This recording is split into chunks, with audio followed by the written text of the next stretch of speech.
Hello guys, welcome back to Anush Karbal. நம்ம இப்போ வீடியோவில் பார்க்க போகிறது நான் எப்படி ப்ராப்பராக என்னோட தலைக்கு ஆயில் அப்ளை பண்ணுவேன், எந்த மாதிரியான ஹேர் ஸ்டைல் பண்ணுவேன் அண்ட் ஆயில் அப்ளை பண்ணும்போது நம்ம பேசிக்காக தெரிஞ்சுக்க வேண்டிய சில டிப்ஸை தாங்க நான் இன்றைக்கி உங்ககிட்ட ஷேர் பண்ணிக்க போகிறேன். ஸோ கைஸ், வீடியோவை ஸ்கிப் பண்ணாமல் பாருங்கள். வாங்க வீடியோக்குள்ளே போகலாம். ஹேர் ஆயில் நம்ம அப்ளை பண்ணும்போது சில விஷயங்கள் பற்றி நம்ம தெரிஞ்சுக்க வேண்டியது இருக்குங்க. அது என்ன அப்படின்னா, உங்களோட ஹேர் டைப் எப்படி இருக்குன்னு பார்த்துட்டு தாங்க நீங்கள் ஆயில் அப்ளை பண்ணவே ஸ்டார்ட் பண்ணணும். அது என்ன அப்படின்னா, ஒன்று ஆயிலி ஸ்கேல்ப்புங்க, ரெண்டாவது ட்ரையான ஸ்கேல்ப்பு. இந்த ஆயிலி ஸ்கேல்ப்பை நம்ம எப்படி தெரிஞ்சுக்கலாம் அப்படின்னா, அது ரொம்பவே சிம்பிள் தாங்க. உங்களோட ஸ்கேல்ப் வந்துட்டு எப்போவுமே பிசு பிசுன்னு இருக்கிற மாதிரி இருக்கும். கொஞ்சம் ஆயில் வச்சாலே நிறைய ஆயில் வச்ச மாதிரி ஒரு லுக்கு கொடுக்குங்க. ஸ்கேல்ப் வந்துட்டு எப்போவுமே ஈரமாக இருக்கிற மாதிரி இருக்கும். அடிக்கடி உங்களோட ஸ்கேல்ப் வந்துட்டு ஸ்வெட் ஆகிட்டே இருக்குங்க. அப்படின்னா அது வந்துட்டு உங்களுக்கு ஆயிலி ஸ்கேல்ப் தான். ரெண்டாவது ட்ரையான ஸ்கேல்ப்பை எப்படி தெரிஞ்சுக்கலாம் அப்படின்னா, நம்ம எப்போ ஆயில் வச்சாலும் எவ்வளோ ஆயில் வச்சாலும் அப்படியே அந்த ஆயில் வந்துட்டு அப்சர்வ் ஆகிடுங்க.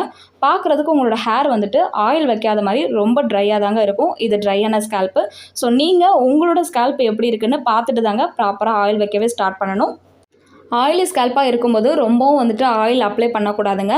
ஆயில் அப்ளை பண்ணிவிட்டு ஹேர் வாஷ் பண்ணாமல் நம்ம தலையில் சேர்த்து வச்சுட்டே இருக்கும்போதும் எக்ஸசிவாக ஆயில் அப்ளை பண்ணும்போதும் என்ன ஆகும் அப்படின்னா, உங்களோட ஸ்கேல்ப்பில் வந்துட்டு dandruff, itchingness and hair fall ஆகிறதுக்கும் சான்சஸ் இருக்குங்க.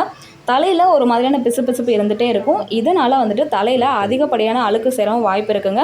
ஸோ ஆயிலி ஹேராக இருக்கிறவங்க என்ன பண்ணலாம் அப்படின்னா, 2 நாள் தலைக்கு நல்லா ஆயில் அப்ளை பண்ணுறீங்க அப்படின்னா 3rd டே வந்துட்டு டெஃபினட்டாக தலைக்கு குளிச்சுடுங்க. ஸோ ஆயிலி ஹேராக இருக்கிறவங்க வந்துட்டு அளவாக ஆயில் அப்ளை பண்ணாலே போதுமானதுங்க. ரெண்டாவது, ஆயில் அப்ளை பண்ணிவிட்டு நம்மளோட தலைமுடி வந்துட்டு ரொம்பவும் டைட்டாக பின்னி போடக்கூடாதுங்க. அதே மாதிரி ஒய்த்து சீவி கொண்டு போடவும் கூடாது. ஆயில் அப்ளை பண்ணிவிட்டு நம்மளோட ஸ்கேல்ப்பை வந்துட்டு ரிலாக்ஸாக விட்டுறணும். ஏன்னா அப்போது நல்ல ஒரு பிளட் சர்க்குலேஷன் நம்மளோட ஸ்கேல்ப்பில் இருக்குங்க. அப்போ வந்துட்டு ஹேரை டைட் பண்ணக்கூடாது. அது நமக்கு தான் தலைவலியாகவும் இருக்கும். மூணாவது, ஹேர் ஆயில் யூஸ் பண்ணும்போது மேக்ஸிமம் ஹெவி ஸ்மெல் இருக்கிற ஆயில் இல்லாமல் பார்த்து வாங்கிக்கோங்க. அதுவும் நேச்சுரல் இன்க்ரீடியன்ட் அதிகமாக இருக்கிற மாதிரி ஆயிலாக வாங்கிக்கோங்க. இல்லைனா கூட மரச்சக்கலாட்டினா சுத்தமான தேங்காய் எண்ணெயை கூட நீங்கள் பயன்படுத்திக்கலாங்க. இன்னும் ஒரு சிலர் என்ன பண்ணுவாங்க அப்படின்னா, ஆயில் அப்ளை பண்ணால் முடி நல்லா வளரும் அப்படின்னு சொல்லிட்டு ரொம்ப சொதன்னு ஆயில் அப்ளை பண்ணிடுவாங்க. அது ரொம்பவே தவறான விஷயங்க. அப்படி ஆயில் அப்ளை பண்ணவே கூடாது.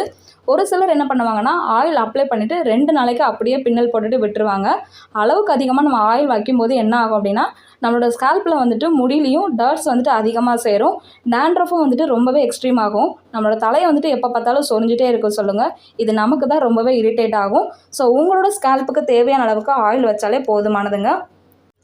இப்போது என்னோடய ஹேருக்கு நான் எப்படி ஆயில் அப்ளை பண்ணுறேன்னு பார்க்கலாம் வாங்க.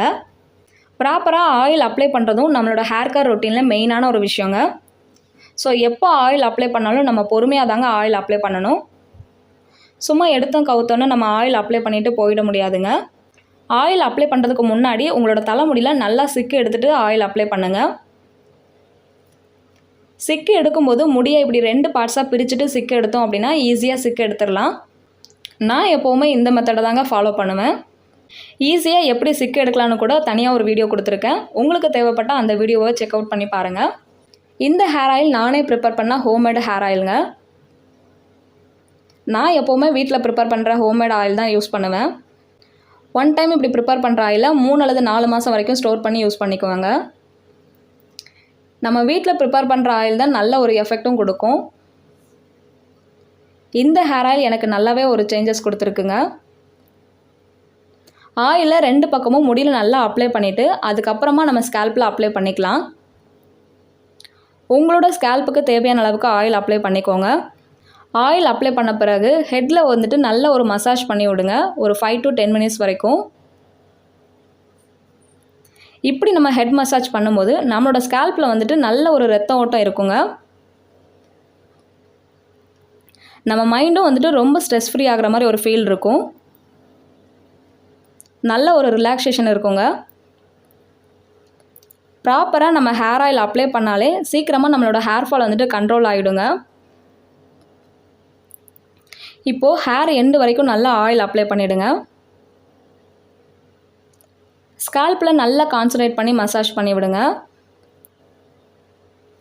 அதுக்கப்புறமா தலையை கவுத்துட்டு, அதாவது இதை இன்வர்ஷன் மெத்தட் அப்படின்னு சொல்லுவாங்க. இந்த மாதிரி மெத்தடில் நீங்கள் மசாஜ் பண்ணும்போது உங்களோட ஸ்கேல்ப்பில் வந்துட்டு பிளட் ஃப்ளோ அதிகமாக இருக்கும். ஸோ இதனால் என்ன ஆகும் அப்படின்னா, உங்களோட ஹேர் க்ரோத் வந்துட்டு ஃபாஸ்ட்டாக க்ரோத் ஆகுங்க. இந்த மாதிரி மெத்தடில் நீங்கள் டெய்லி ஃபாலோ பண்ணணுமா அப்படின்னு கேட்டால் வேணாங்க.